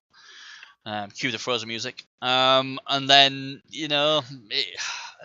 but again, they're doing well. Geppetto's come in and done extremely well. And obviously, Baba Yaga, the V or whatever, he's got guard now, so it's getting there. It's going to be a nightmare for any team to go against this. And like I say, Wood Elves and War Dance and all them namby-pamby things, they can jump into a cage, but it's going to be guard lock, so good luck with that. But Badland Fair is, I love them. And this is also where the value from because orc throwers are getting a lot of shit, of course, from certain coaches. But here's where the value from the orc thrower comes in. Sure hands. Because sure hands, exactly. That's in this late game kind of area. That's going to be so important with those cage diving, Wood Elves or Skaven or whatever. Yeah. So Yeah, it's a good call to get a thrower like that. Yeah. If you have the patience to actually get him into some levels and get him there, you know? Yeah. Yeah. Right then, Jermaine, Rick, the Lizard Blizzards. Well, I know that Student Loans Crossroad got killed, but then obviously Apple just a -1 movement, so that's a pain in the backside for him. But apart from that, I don't think he lost anything else, did he?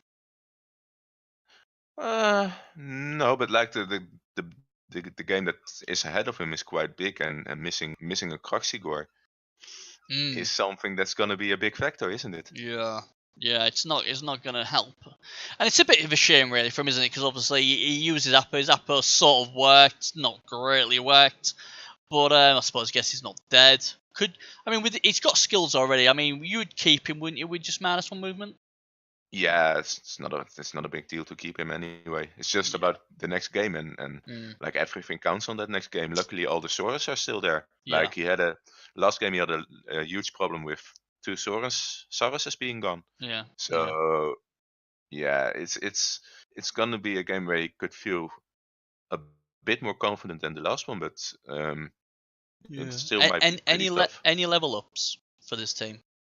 None whatsoever. No. Okay. Right then, let's go to the next one. Victim of the Sun, oh dear, they were victims. There was victims to the Chuck Norris karate, chop, fist, punch, karate, whatever, whirlwind kick, spinning bad kick, whatever kick, and whatever you want. I think we can say that that Cyber Knight has had the roughest week of all of the coaches. I say this because like he didn't get any deaths or anything, but having a minus edgy on your main ball carrier, your main guy that has dodge and everything else on it already. Yeah. And also has the leader ability. Let's not forget that, because if he has to replace that, he's gonna lose the reroll as well. It's quite upsetting, isn't it? It's gonna. You know what? I'll tell you what he's gonna do. He's gonna obviously keep the guy for now. He's gonna go into the transfer market and see if he can replace him. If he can't replace him with the big wad of cash he's got, he'll keep him, I think. Would you keep him? Just for the leader then? I don't know. Well, I don't think. It's like that song in it, follow the leader, leader, leader, follow the leader. I think he's got to make a tough decision where he has to push one game out and then just quick level leader on a new guy. If in the worst situation, if he gets one from the market, is also fine, you know. Have you realised since I've been singing on this show, my agent's ringing me. I don't know if you can hear my phone in the background ringing. Obviously, he must have heard my Jimmy rendition. He's trying to ring and obviously give me a big massive deal. Or it might be just Kevin the Killer, seeing if I want to go out and help him kill a few things, you know. That's what happens when you've made it in the big time. Maybe Jimmy heard it and he's inviting you to his stream. Could also be that, you know, like. No. God damn it! I had all this rap and you've just killed it with that ridiculous rendition of Jimmy. Sorry, Jimmy. I meant well. Maybe he'll be like, sing it for me. Maybe Jimmy might, want me on there singing for him.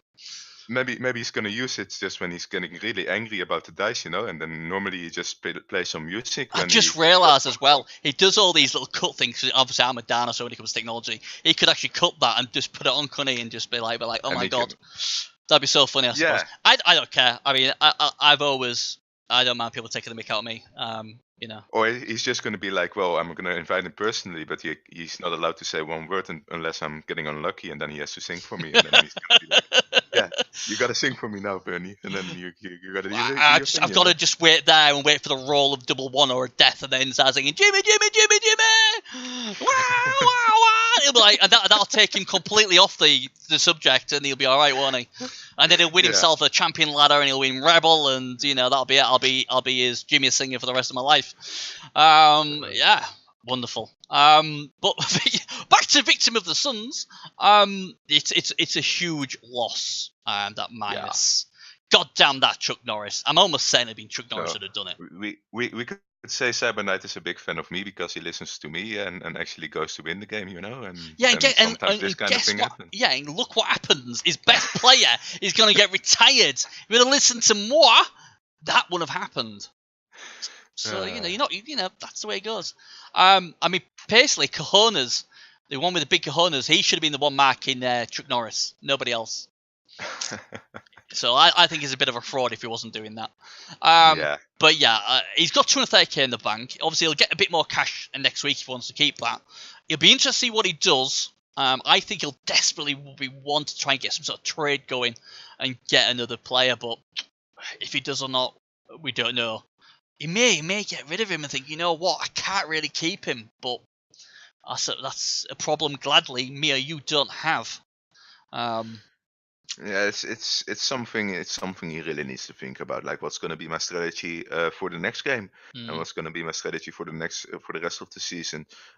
He could even be thinking like, okay, like I'm not gonna wait for the transfer market. I'm gonna do it right now. Ooh, I have one game left. I can just check you out.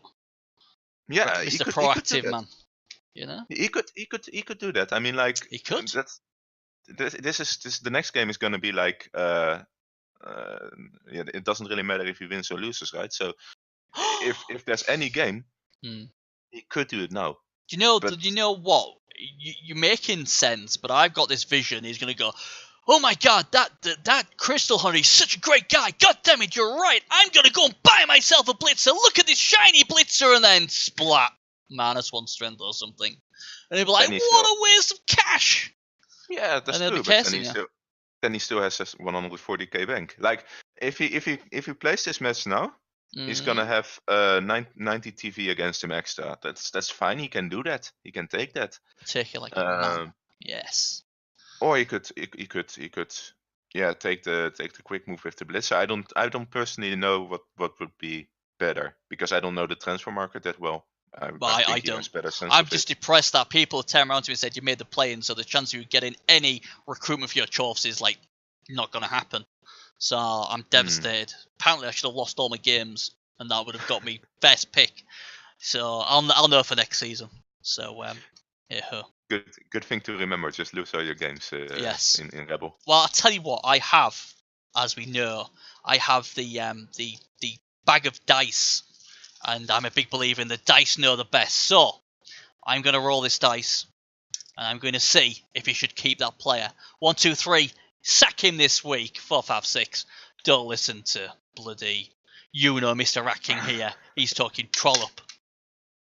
Sack him this week. He's got to go. Sorry, Crystal Hunter's right. Got to go. See you later, Mr. Sir Bright Star. You're done. See ya. There's the door. What do you know? Racking's right. So yeah, it's unfortunate. It'll be interesting to see what he does. Now then, it's time for good old Jimmy, and he's fantastic. Yep, team fantastic, and oh my word, did this guy get any level ups?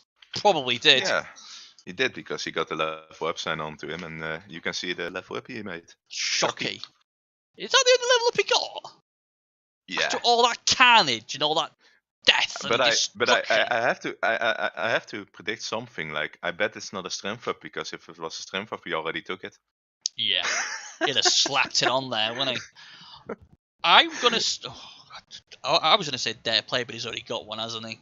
I don't know how much Jimmy fouls, to be honest. Yeah, you could get against an extra dirty player. That's totally fine. I tell you what we could do. I'm gonna play a game. See if you guess who I am. We could take Wrestle. Who am I? We could take Wrestle. Yeah. I know who you're referring to, Bernie. But I think that guy is actually very knowledgeable.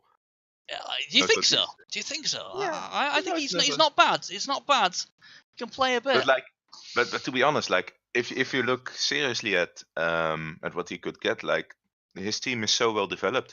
The other pieces on his team, yeah, he could basically get anything and get away with it. He could, for example, even get kick and be fine with it. Yeah.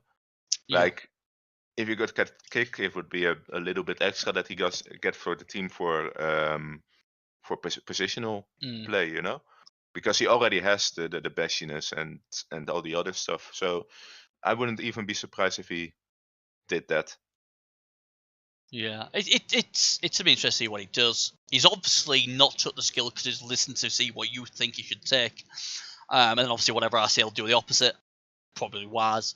I don't know. I think I'd go for dirty player because I'm just like that. last time I predicted sure hands and he got sure hands, so I'm betting he's gonna get kick. Yeah, aha. But if I go like this, Jimmy, I think you should take kick. You're busted. You got no chance now. See, I evolve. I'm smart, sort of, every so often. Yes, kick, Jimmy. Take kick. So we'll see. But it is a great team, and sincerely, well done to Jimmy. He's been battling a bit of illness as well, hasn't he? Bless him. So hopefully he's still fighting strong there, and he gets strong soon, like his team, gets some strength ups, and hopefully Team Fantastic will become the team of the season and win it all. Why not? Yeah. Don't see why not. We'll just have to wait and see. We will. Just listen to Crystal and you'll be alright. And finally, All Rats Must Die. What a name for a team full of rats. Bot Witness is still there, Judge is still there, but the Executioner got executed. That I do remember. And he let him die. What does that say to the rest of his team? You're all expendable. Well, you could say that. He's landed a bit in my situation now in Division 10F, where I didn't make it, sadly. But this is gonna be his big chance. Of course, he's definitely gonna replace the Storm Vermin, no doubt. Yeah. Do you think he might save his cash and have a look in the market? Maybe he might think, you know what, it's gonna be really hard chance for me to make the playoffs. So I'm just he's already made it that far to get into third position, and he only has one game left. If he, why wouldn't he take the gamble to get into playoffs? So I can't see him not taking the Storm Vermin. Like even if he wants to wait on the transfer market, like getting in the playoffs, it's not something that you can do like often or easily or that kind of thing. So if you get any chance, do you hear me, Whiskey? If you get any chance, he's not called Whiskey. That's a good start, isn't it? You hear him in Whiskey, and Whiskey's like, "This ain't my team, Crystal." It's not Kanuki. It's Talon we're looking at. Yeah. No. But I'm talking about Kanuki because he was doing the SPP grind versus. Okay, I'll let you off then. I thought you turned into Bernie. I thought you turned into me then. Come on. I'm getting old, mate. I need my nap. Yeah. but if you have a chance to go for it, then just go for it, and it's just one game away. Like the Lizards could lose, and then you win and you're in it. Right. Or Saitali could listen to Uncle Ben here, who would make sure the Lizards play first before you. Find out what they do. If they win, don't buy it. If they lose, buy it. Sensible veteran move. You're welcome. Don't listen to him with his Kanukis and his whiskies and all that. He's probably had about 5 of them whiskies before he's come on the show. Yeah, but veteran move, mate. Veteran move. Maybe they will play on Tuesday or at the evening, and then what? Then what you're gonna do? Bloody no, do I? I'm just telling you that's what you should do. Let the Lizard play first, then decide afterwards. But if they play Tuesday evening, you don't really have the time to decide afterwards, do you, Bernie? That's just the way you go, doesn't it? I mean, Come on. Just wait. Let him go first, but let him have the pressure. And then you can do what Uncle Bernie would say, is if you can't make the playoffs, farm, get all your farm, and don't do what he does, get your players killed. Remember what happened to Cybernite's best player? That was Crystal's fault. Hi, Cybernite, I love him. I like Cybernite as well, and if it listened to me, he'd still have a great player. But yeah, I mean, like I said, it's a good team. Any level ups, by the way? I forgot to ask. Was there any level ups in this team? I already switched it off, mate. I forgot. I got sidetracked. I don't even remember what we was blabbing on about. Yeah, I know that like I said, we know that the Executioner Franz got killed. Yeah, number 13, Franz Love Maria. Yeah. What about him? Wrestle. Franz is gonna wrestle Maria. That sounds good to me. Makes perfect sense. Like you have discussed this before with Metal in one of the other recaps. Like wrestle makes more sense than block on line wrestling in general. It does. So yeah, it is. I mean, the thing is as well as wrestle, obviously, if you drag down your opponent, it gives you more gaps for your speedy gut runs to get through, and obviously get to the ball carrier or find the gap to get through to score. So yeah, I really like the wrestle. And I know Saitalon from the place I've seen last match he likes two dice up hills. So you love them, don't you? You love your 2 die up hills. I do love them. Every time I try, I just roll skulls and then curse. But I like that because obviously as well with the wrestle as well, if it's a both down and you took block and you didn't want to be there, you're gonna have to dodge away. Whereas if it's wrestle, you can just get back up, and because you got usually maybe that guy hasn't, but usually you're moving 7, so you've got enough speed to reposition. So I think wrestle line rat should always either have dare play or wrestle or kick. They shouldn't be getting anything else. Yes, guard on a double if you really want it. That's one exception when you roll a double and you get guard there, you could consider getting block. That's the only exception I always take from the whole thing. Yeah. So yeah, and any other reason I would just give wrestle, and maybe not all the line rats. Maybe I would still give one line rat block anyway, but that's personal preference, like I said.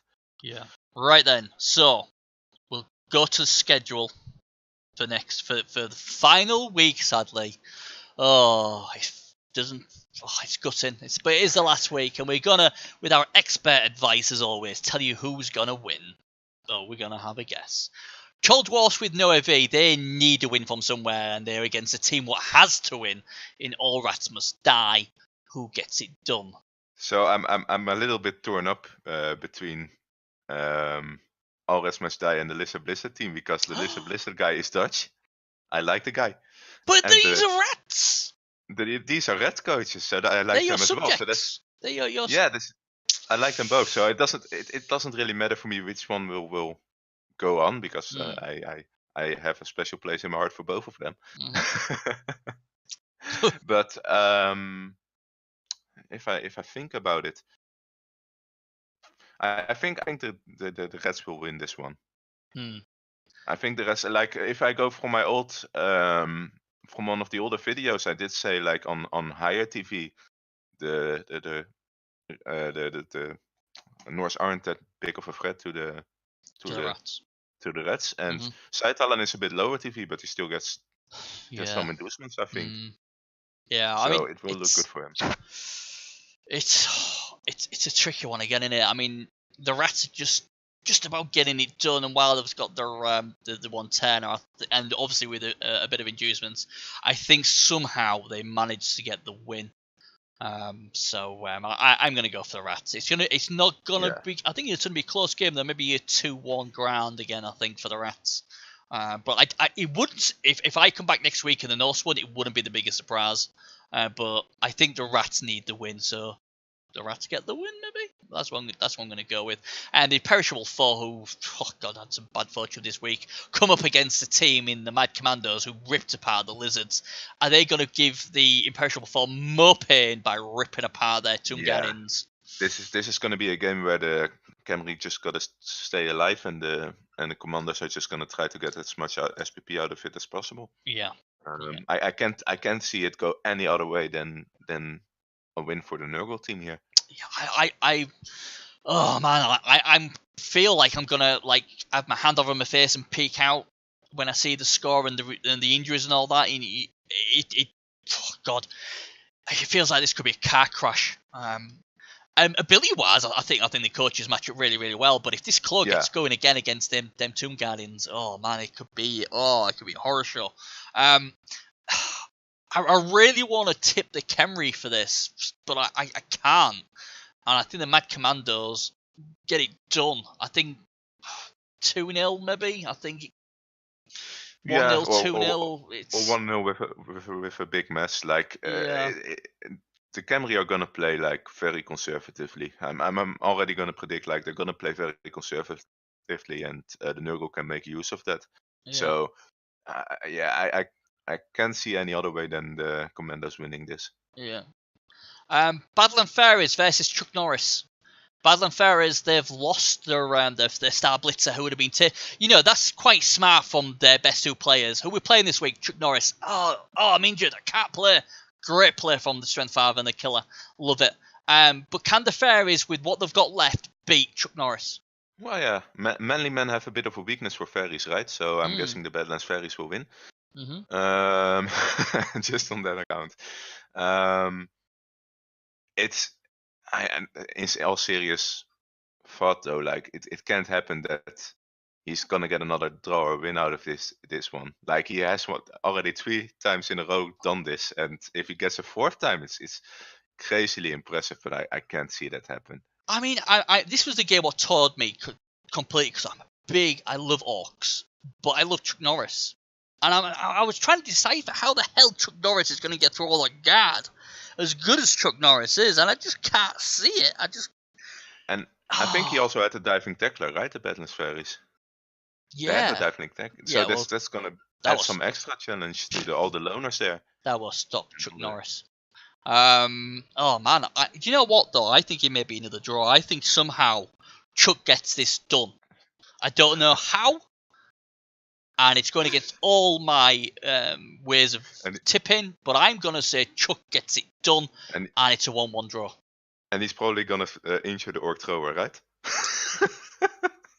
I didn't say anything. I think that's going to be a draw. If he injures his throw, it's all on you. That the Lizard Blizzard, who need a draw against the 5 stars minus a claw piece, and obviously the Lizard Blizzard's minus the Crocs.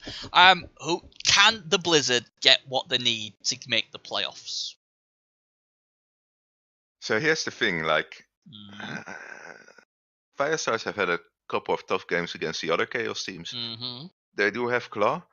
Only one though. Only one. Only one.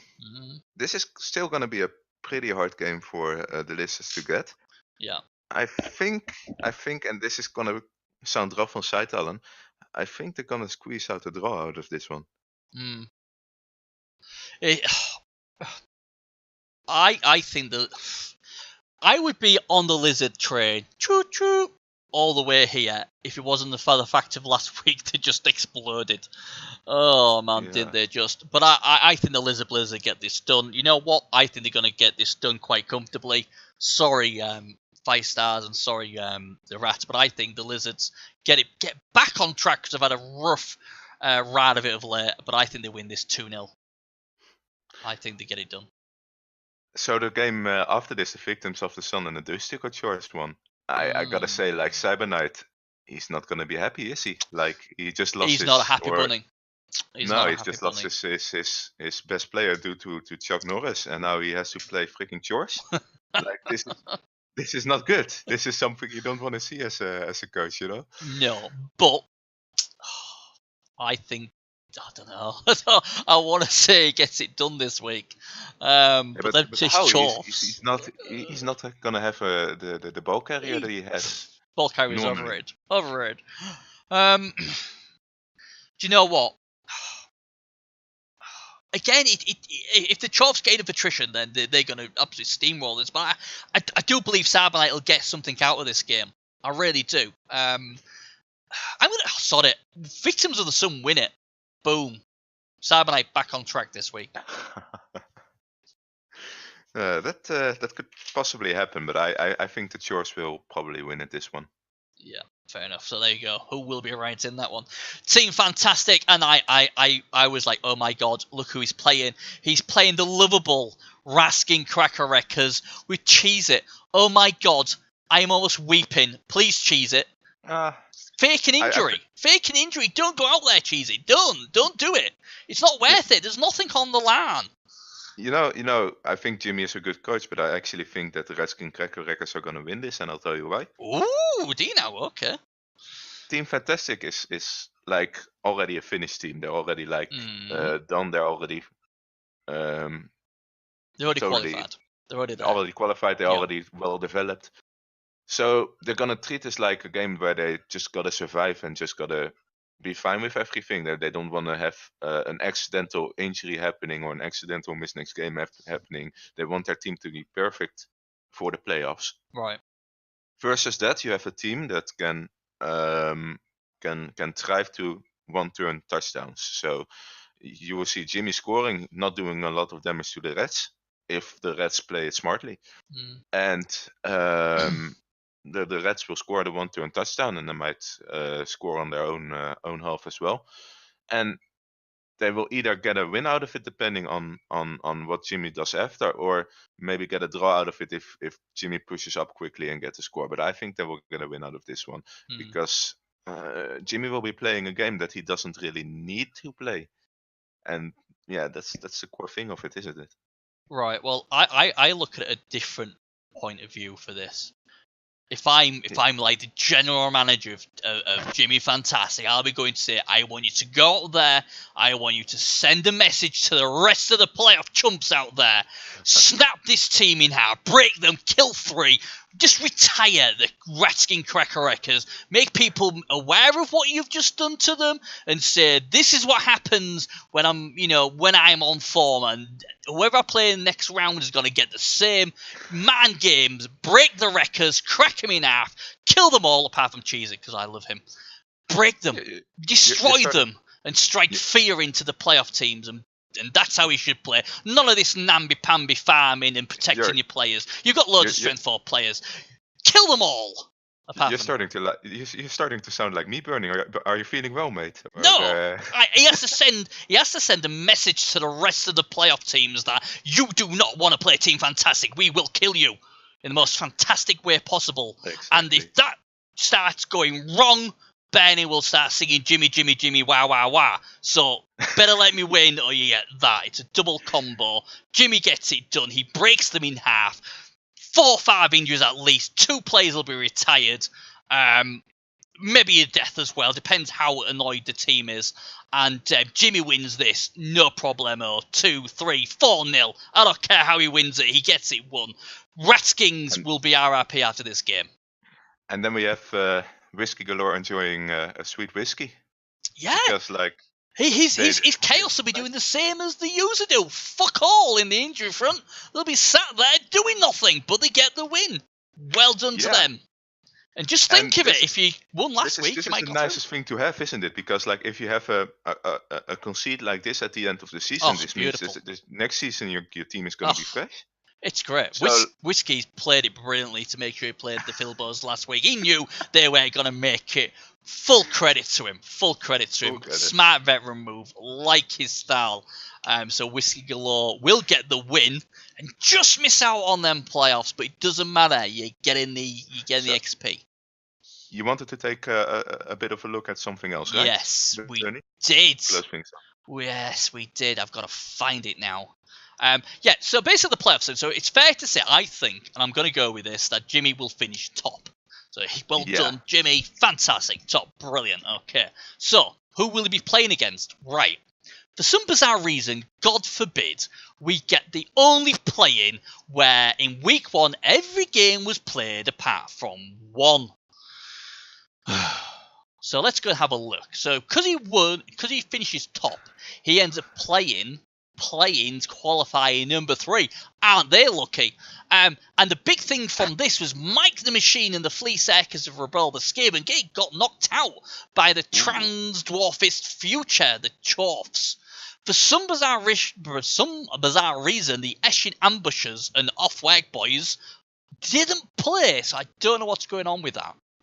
That's a big thing, by the way, that Mike the Machine got knocked out there because he's such a solid player. He is, but the Chorfs got it done.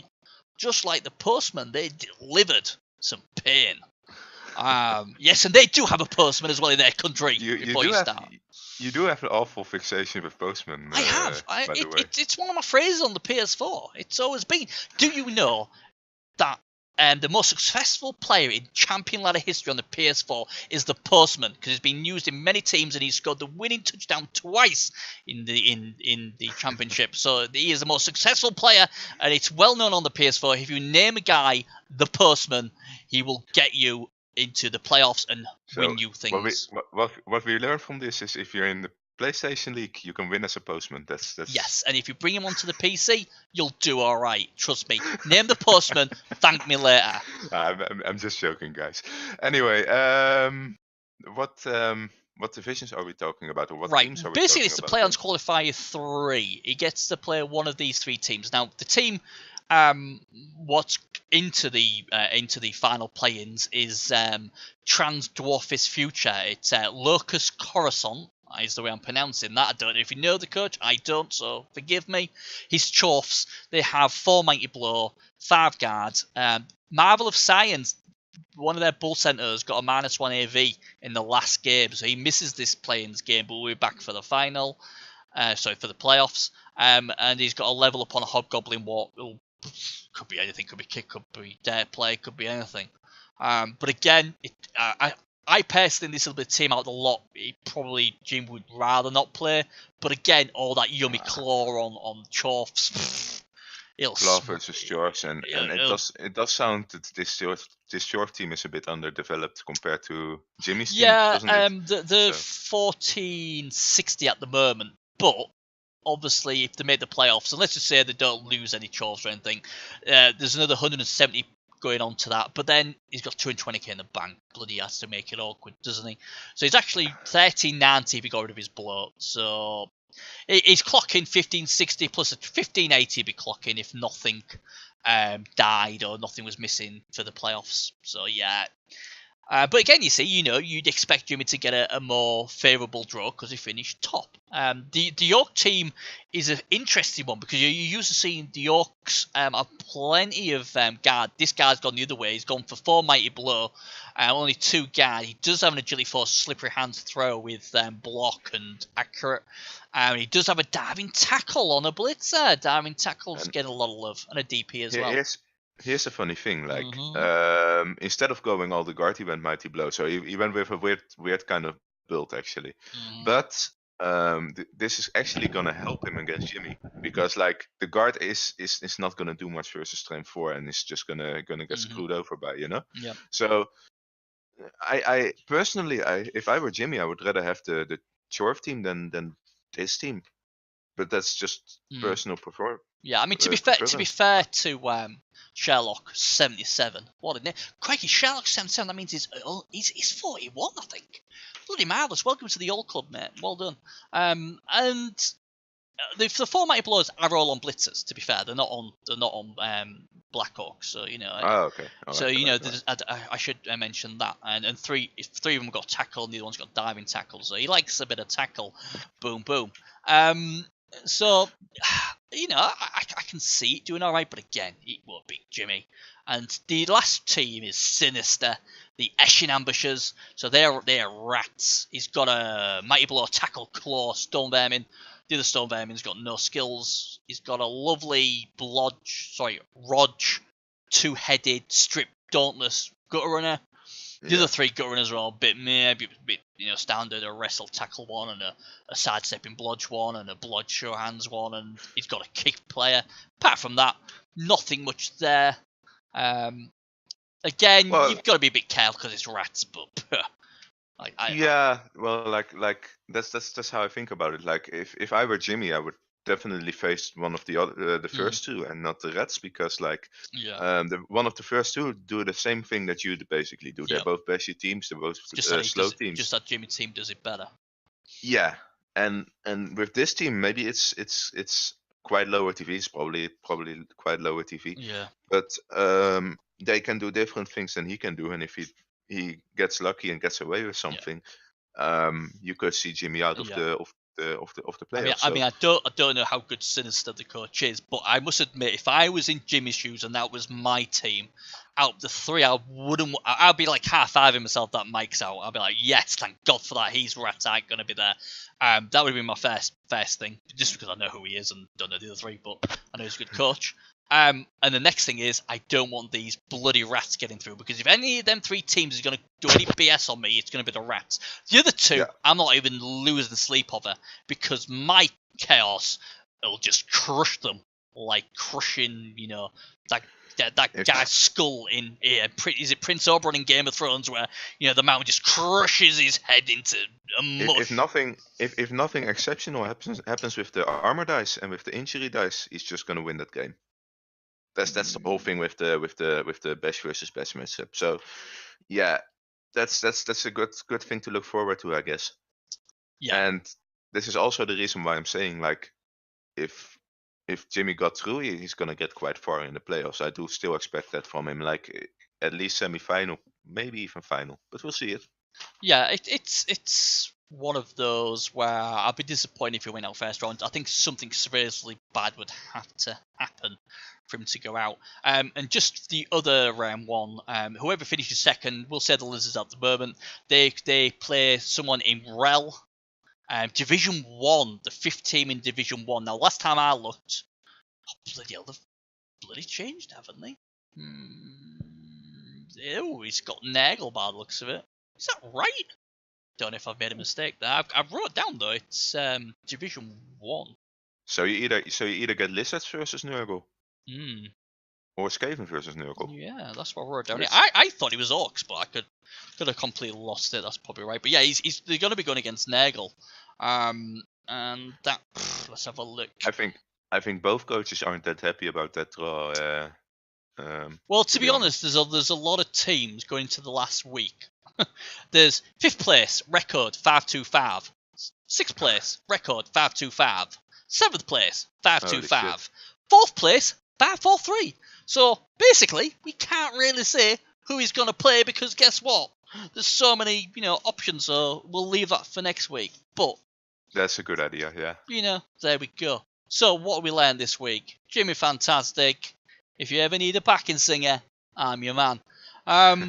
But yeah, again, another great week. Can't wait to see what happens in the final week. Can the Rats pinch the second spot of the Lizards?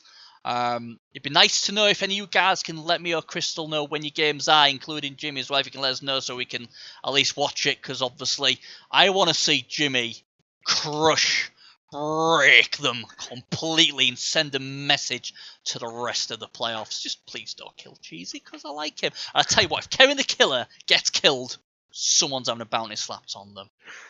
I kid you not. Anyway, that is us done. As always, thank you very much to the Rat King himself, Chris Luna. Thank you, Bernie. Always a pleasure, my kind sir. Thanks to everybody. Obviously, from G-Man, Division 4. Sad we only have one more show left. Yeah. So we went out last week with Stay Fantastic. I think it's only fitting we go out this week with Jimmy. Wow, wow, wow. See you next week, guys. All right, guys. Take care and good luck. Bye-bye.